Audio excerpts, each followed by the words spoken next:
네, 통계 두 번째 시간이고요. 예, 그 연속 확률 변수랑 이제 확률 밀도 함수 볼게요. 되게 쉬워요. 여기 뭐 내용도 없어. 여기는 뭐 중요한 설명은 앞에서 다 했기 때문에 앞에서 이산 확률 변수 배웠죠? 예, 이산 확률 변수. 그리고 앞에서 확률 질량 함수 배웠죠? 예. 근데 이제 이산이 연속으로 바뀌는 거야. 이산은 셀 수 있는 거였는데 셀 수 없는 거로 바뀌는 거예요. 그리고 확률 질량 함수였던 것을, 그러니까 확률 변수랑 확률을 대응시키는 거지. 그 대응시키는 그 대응 관계를 이제 우리 확률 질량 함수로 불렀는데, 여기서는 변수 자체가 연속 확률 변수로 바뀌면 우리가 그걸 확률 밀도 함수로 불러요. 그래서 뭐 이런 거야. 셀 수 없는 게 뭐냐면은 뭐 이런 거지. 뭐 기온, 그리고 뭐 체중, 뭐 키, 뭐 이런 거지. 그 뭐 160cm다, 뭐 170cm다. 이거 셀 수 있는 게 아니에요, 여러분. 이게 뭐 키를 재는 도구가 소수점을 측정을 못 하거나, 아니면 측정을 할 수 있는데 그냥 우리가 대략적으로 170이다 이렇게 하는 거지, 정확히 잴라 그러면 이거 계속 무한히 뻗어나가는 거거든, 그 무한소수처럼. 그래갖고 이거는 셀 수 있는 게 아니다. 예, 온도도 마찬가지죠. 뭐 26도, 27도, 그 26도나 27도 사이에는 없었나 뭐가? 26.5도도 있었겠지. 그럼 그 사이 또 뭐가 없었나? 26.3도도 있었겠지. 이런 식으로 셀 수가 없어요, 이건. 예, 이런 변수를 우리가 확률 변수라, 연속 확률 변수라 불러요. 그래서 범위로 표현되는 거예요, 범위. 범위로 표현되는 이제 확률 변수를 연속 확률 변수라 부르고, 뭐 예시로는 이제 길이, 시간, 뭐 무게 이런 것들, 그리고 그에 대응되는 확률 값을 이제 표현하는 걸 확률 밀도 함수라 부르는데, 여기서 희소식이, 우리가 앞에 확률 질량 함수는 우리가 확률 질량 함수를 구했었어야 됐잖아.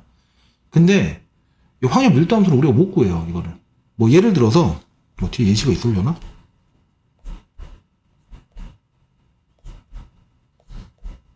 없어. 잠깐만. 뭐 이렇게 해볼까? 확률 질량 함수. 뭐 한 달 동안, 그러니까 오늘 온도 이렇게 해볼까? 그랬을 때 오늘 온도가 뭐 20도보다 커나 같고 뭐 25보다 작거나 같은 확률, 뭐 이런 거 구해보세요 하면은, 이게 알 수가 없거든. 이거는 우리 구할 수 있는 함수가 아니야. 그래서 이거 좀 희소식인데, 확률 밀도 함수는요, 우리한테 구하라고 안 해요. 무조건 주게 돼 있어, 문제에서. 그러니까 되게 일이 줄어들지, 해야 될 게.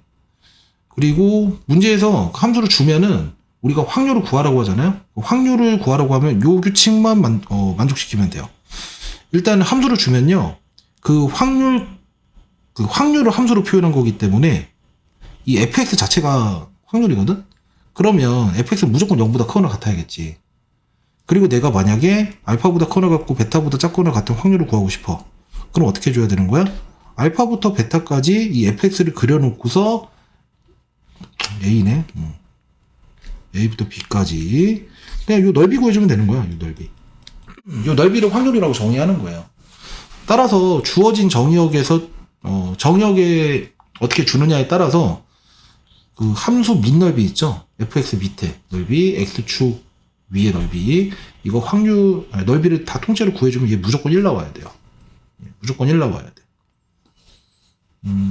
이게, 자, 설명 좀 다시 해줄게. 여긴 알파부터 베타고 여긴 a부터 b니까 헷갈리실 건데, 지금 여기서 준 건 얘가 정의역인 거야. 이게 정의역. 그러니까 알파부터 베타까지만 보자는 거지. 그래서 알파부터 베타까지 넓이를 구하면 이 전체 넓이가 1이라고 준 거예요. 이 전체 넓이가 1이다. 그리고 너희가 만약에 a부터 b까지의 넓이를 구하겠다라고 하면은, a부터 b까지 확률을 구하겠다라고 하면은 a부터 b까지 넓이만 구하면 된다 라고 설명이 돼 있는 거죠. 예. 그래갖고 여기 확률 밀도 함수는 이게 다예요. 항상 나와 있을 거야, 확률 밀도 함수는. 우리가 구할 필요가 없어요. 자, 그렇고 정규분포가 나올 텐데, 그러면 네, 그래서 이렇게 그 확률 밀도 함수가 항상 주어진다 그랬는데, 그 확률 밀도 함수 중에서 또 특이한 점을 만족시키는 분포를 우리가 정규분포라 불러요. 그 특이한 점이라고 하면 fx가 이렇게 써져 있을 때 우리가 정규분포라 부르거든. 근데 이 함수를 외우지는 않고요. 나도 안 외우고 있어요. 이거 그냥 보면 끄덕끄덕 아는 거지. 그래서 어떻게 하시면 되냐면, 여기 나와 있나? 그쵸, 나와 있죠. 정규분포 곡선의 성질인데, 일단은 그러니까 요 조건, 그러니까 요렇게 써지는 함수를 우리가 정규 분포라 그래. 근데 이거 함수식을 외울 수 없다 그랬잖아요. 그래서 이 조건을 만족하는 애들을 이제 정규 분포라 하면 되는데, 자, 어디 보자. 네, 요거 첫 번째 거. 일단 이 조건 만족시켜야 돼요. 무조건 가운데 기준 대칭이어야 돼. 그리고 종 모양이어야 돼. 네. 그리고 얘는 성질이고요. 이거 3번, 4번은 성질이야. 얘 정규 분포의 성질이고, 네, 요거. 네, 요거를 만족하면 정규 분포구나라고 이해하시면 되겠어요. 근데 원래 정확히 하면은 이 함수식을 통해서 만들어진 그래프가 정규 분포인데, 그렇게 그래프를 그려보면 항상 m을 기준으로, 이 m이 평균이에요. 평균. 평균을 기준으로 대칭인 모양이 나와요. 이 그래프를 그리면. 그래서 요거 아시면 되고, 추가적으로 얘가 뭐다? m이 평균이다. 그리고요, 이제 정규분포 같은 경우에는 그러면 종 모양이라 그랬기 때문에 가운데를 기준으로 평균이 얼마인지 알아야 돼. 그리고 이게 평균이 얼마인지 안다 그래서 그래프가 무조건 그려지는 게 아니라 뭐 이렇게 그려질 수도 있는 거고, 아니면 이렇게 그려질 수도 있는 거고. 즉 평균으로부터 퍼져 있는 산포도가 어떻게 되냐에 따라서 그래프 모양이 달라지거든요. 그래서 뭐를 알아야 되냐면 분산을 알아야 되는데, 우리가 분산을 보통 V라고 쓰잖아요. 근데 V라 표기 안 하고 시그마 제곱이라 많이 써요.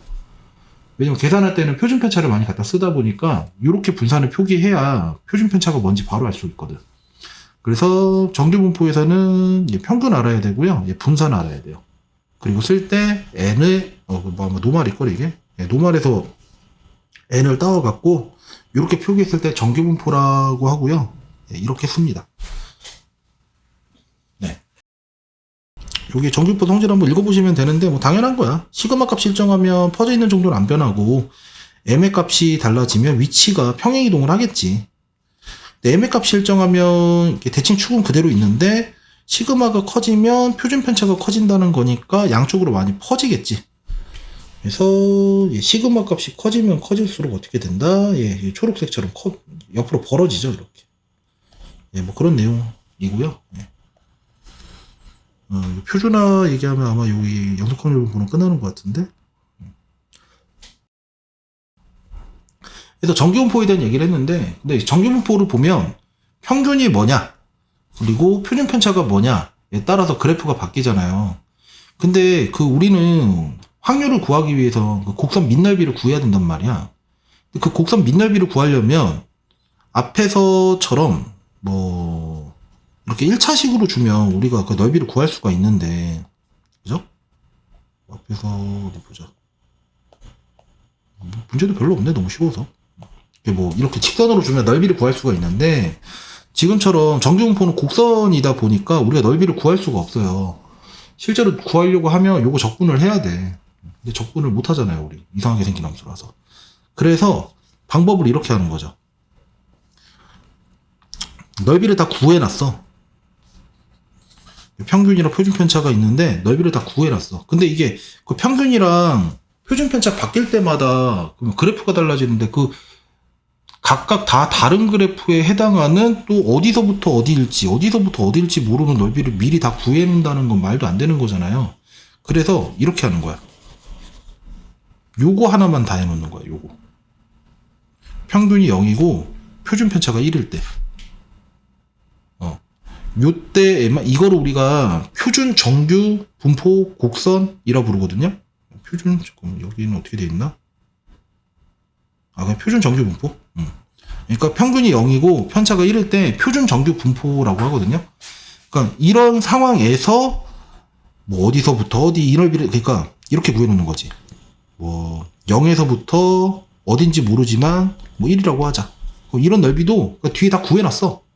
보면은 예전에 뭐 상용로그표라든가 뭐 제곱근표라든가 이런 것처럼 그 책 뒤에 보시면, 아니 뭐 교과서 뒤에도 있고 표준 정규분포표라 그래갖고 넓이를 다 구해놨어요. 그래서 뭐 0부터 알파까지다.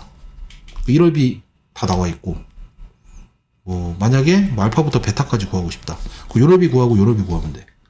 두 개 더 해주면 돼. 이런 식으로. 그러면 자, 이렇게 되는 거예요. 내가 만약에 평균이 있어. 그리고 여기가 뭐 A였고 여기가 B였어. 하나만 하자. 여기 A라고 해볼게. 그 얘가 표준 편차가 2였어. 내가 이 넓이를 구하고 싶은 거야. 이 넓이를 구하고 싶은 거야. 근데 나는 평균이 0이고 표준 편차가 1일 때만 넓이를 다 구해놨다며. 오씨, 어떻게 하지? 그럼 어떻게 하냐면 얘를 이쪽으로 옮겨가는데 어떻게 옮겨가냐?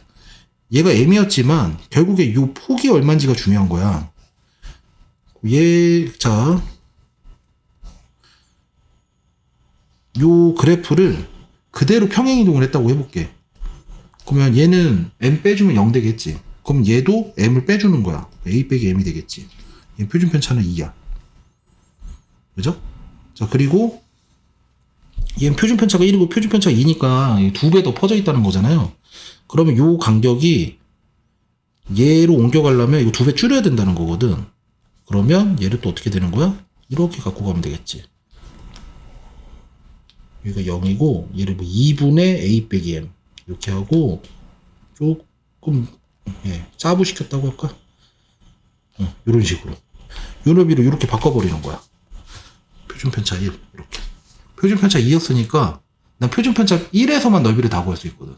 그래갖고 이 넓이를 구하고 싶어? 그러면 양쪽에서 눌러버려. 짜부시키라는 얘기지. 어떻게? 2배만큼. 그러면은 0은 가만히 있고 얘가 이렇게 줄어드는 거거든. 이쪽으로 이렇게 줄어드는 거거든. 그래갖고 2분의 A 빼기 M이 돼요. 그래서 요 넓이를 구하면 요 넓이랑 같고 요 넓이는 곧 이 넓이랑 같으니까 내가 원래 구하고자 하는 넓이가 되는 거지. 그래서 결과적으로 어떻게 하는 거냐면 뭐 표준 편차가 얼마 나와 있고 평균이 얼마 나와 있는데 내가 이렇게 해볼까? 뭐 알파? 여기가 X야. 뭐 표현을 이렇게 써줄까? 했을 때 얘를 평행이동을 하면 0이고 여기가 X 빼기 M이 되고 표준 편차로 얘가 표준 편차가 시그마야. 근데 얘를 표준 편차 1로 만들어줘야 되니까 시그마로 나눠줘야 되잖아. 요렇게 되겠죠. 그러니까 요렇게 변수를 X였던 걸 이렇게 바꿔주는 거야. 이렇게 X였던 걸 이렇게 바꿔주는 것 자체를 우리가 뭐라 부르냐면 표준화라 부르고 일반적으로 얘를 그냥 Z라고 두죠. 그래서 이것도 알아두셔야 돼요. 별량이 편차지. 그러니까 X에서 평균 뺀 거 편차지. 편차를 표준 편차로 나눠버리는 거야. 이 과정이 왜 필요한 거다? 평균이 0이고 표준 편차가 1인 곡선에서의 넓이 값을 우리가 다 알고 있기 때문에 내가 지금 구하고자 하는 넓이를 어디 갔어?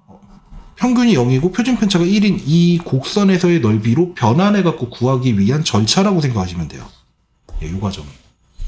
자, 아시겠죠? 이게 표준화예요. 여기 나와 있죠. 표준 정규 분포는 평균이 0이고 표준 편차가 1인 분포를 따른다라고 설명이 되어 있네요. 아마 끝났을 것 같은데 이항 분포 정규 근사 있을라나? 이항 분포 정규 근사. 이건 뭐냐면은 일단은 변수 자체가 이산항률 변수였던 거야. 이산항률 변수였는데 이산항률 변수는 우리가 이거 갖다가 평균 구하고 분산 구하고 표준 편차 구하고 할 수 있잖아요. 근데 이거를 가지고 원래 이산항률 변수면은 연속확률 분포로 생각하면 안 되는데 이게 그러니까 막 되게 촘촘했던 거야. 그러니까 시행 횟수가 워낙 많아갖고 뭐 n이 0일 때, 1일 때, 2일 때, 3일 때 막 각각에 해당하는 확률을 다 점치고 보면은 막 좀 이어져 있는 것처럼 원래 그러면 안 되지만 그러니까 연속된 걸로 봐도 무방하다라고 인정을 하는 거야. n이 충분히 커갖고 써있죠. n이 충분히 크면 여기 써있네요. np가 5보다 더 나왔다. 그래서 그럴 때는 이거를 그냥 연속적으로 이해를 해서 얘를 정규분포로 변환을 해갖고 확률 값을 구하자 이거죠. 그러니까 이게 무슨 얘기냐면 이 짓을 안 하면 이산항률 변수에서 만약에 내가 이 확률을 구하고 싶어. 그럼 어떻게 해야 되는 거야? P알파도 구해야 되고 그다음에 알파 플러스 1도 구해야 되고 알파 플러스 2도 구해야 되고 점점점점 이거 무지하게 많은 확률을 구해야 된단 말이지. 너무 번거롭다는 거야. 그래서 이게 연속적이지는 않지만 연속적이다라고 인정을 하는 거야. 언제? n이 충분히 크다면. 시행횟수가 많다면. 그랬을 때 이걸 정규분포로 가져가서 그냥 확률을 대체해서 구하자. 예, 이런 과정이에요. 그래서 얘는 언제 할 수 있냐면 일단은 이산확률 그러니까 이항분포 만족해야 돼. 이항분포 조건 만족하고 얘는 충분히 컸을 때 정규분포로 변환해서 확률을 구한다. 확률을 구할 때 아까 앞에서 언급했었던 것처럼 표준화를 통해서 이제 확률을 구하겠죠. 네, 내용은 다네요. 예, 예제 풀고 마무리하면 되겠어요. 네. 예, 이제 1번 보면 예, 아까도 말씀드렸다시피 확률 밀도 함수는 우리한테 구하라고 안 해요. 이렇게 주게 돼 있고 정의형 나와 있네요. 예, 그 정의형 내에서는 어떻게? 자, 여기가 0이고 여기가 2야. 그럼 여기가 2,2a가 되거든. 요 넓이가 1 나와야 되죠? 여기가 2고 여기가 2a니까 얘 곱하기 얘 곱하기 2분의 1 한 개. 얘가 1 나와야 되죠? 예, a값 나올 거고. 그러면 0부터 1까지 넓이 구하래. 예, 여러분들 요 넓이 구해주시면 돼요.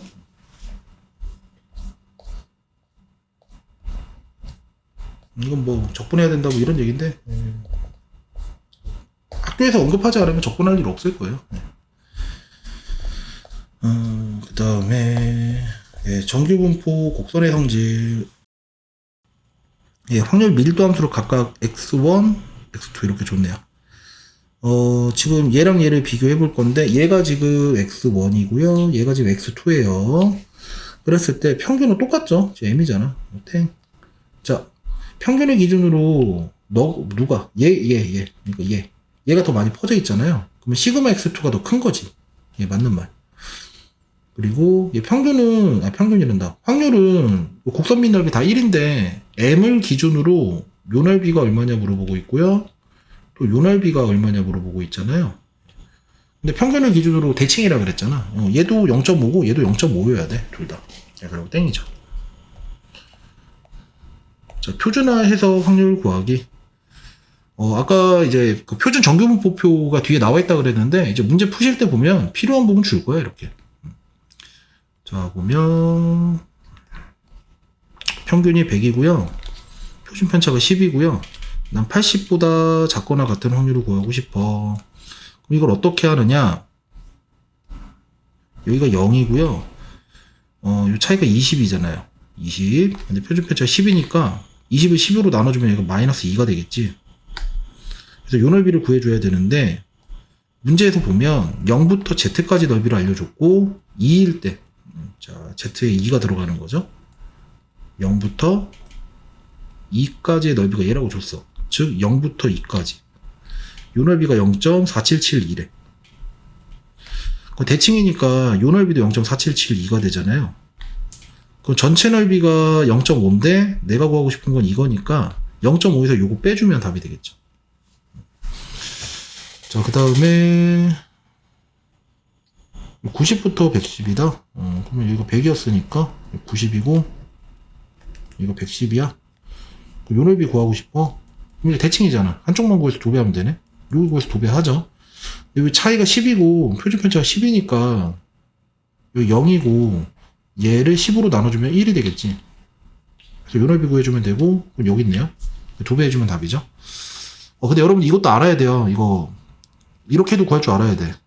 지금 나는 요 간격에다가 얘로 나눠줘서 하고 있는데 이거 지금 내가 110보다 지금 이거 구하고 싶은 거잖아. 이거 구해서 2배 했잖아요. 그럼 어떻게 하냐? 양쪽을 100을 빼줘. 평균이 100이니까. 그러면 이렇게 되겠지? 그 다음에 양변을 표준 편차로 나눠줘.